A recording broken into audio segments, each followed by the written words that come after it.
নমস্কার। সূর্য বা রবি সম্বন্ধে আজকে আমরা আলোচনা করব। সৌরজগতে যে ৯টা গ্রহ আছে তার মধ্যে সূর্যকে প্রাণকেন্দ্র বলা হয়। সূর্য অ্যাকচুয়ালি আমাদের যে গ্রহ জগৎ তাতে সূর্যকে গ্রহ বলা হয় জ্যোতিষশাস্ত্রের মতে, কিন্তু সূর্যটি গ্রহ না, সূর্য হচ্ছে নক্ষত্র। কিন্তু ভারতীয় মুনি ঋষিগণ ইয়াকে আদি গ্রহ বলে বিচার করিয়া সমস্ত কিছু বিচার করিয়াছেন। আমরা জানি সূর্য এই সৌরজগতের আদি ও কেন্দ্র, সমস্ত কিছু এই সূর্যকে কেন্দ্র করে ঘূর্ণায়মান, এবং সুতরাং বলা যায় বৃহস্পতি, শনি বা অন্যান্য গ্রহগণ এই সূর্যকে কেন্দ্র করে ক্রমাগত ঘুরছে। এই জন্যই জগৎ প্রসারিতা বলে সূর্যের অপর নাম সবিতা। সূর্য মহাদ্যুতিময়।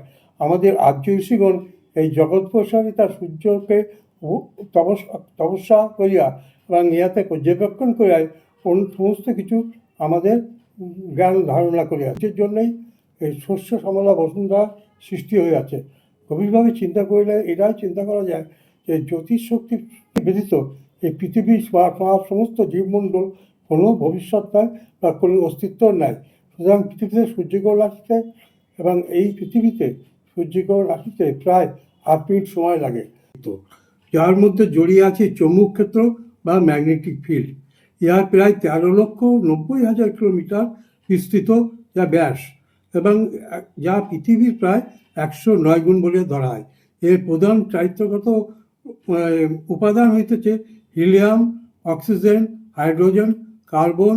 কিন্তু সূর্য প্রধানত একটি গোলাকার, এবং সূর্য আমাদের সমস্ত কিছুর মূলে রয়ে আছে।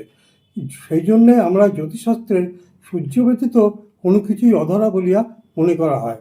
সূর্য আমাদের জ্যোতিষশাস্ত্রের মূল আধার, এবং সূর্য ব্যতীত যেরকম সমস্ত ব্রহ্মাণ্ড অচল, সেরকম সূর্য ব্যতীত বা সূর্য রবি যদি রেখা না থাকে মানুষের হাতে, বা রবি স্থান যদি মানুষের হাতে ঠিকমতো উচ্চস্থান না হয়, তাহলে তার জীবনে যত হাতের রেখাই থাকুক না কেন সমস্ত কিছুই ব্যর্থতায় পর্যবেসিত হয়।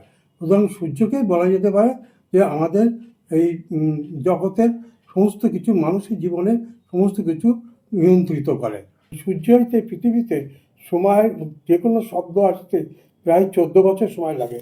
সৌরজগতের খুব কেন্দ্রস্থলের খুব কাছে অবস্থিত তারার নাম। প্রায় আদর্শ গোলকের ন্যায় এই সূর্য রয়ে আছে।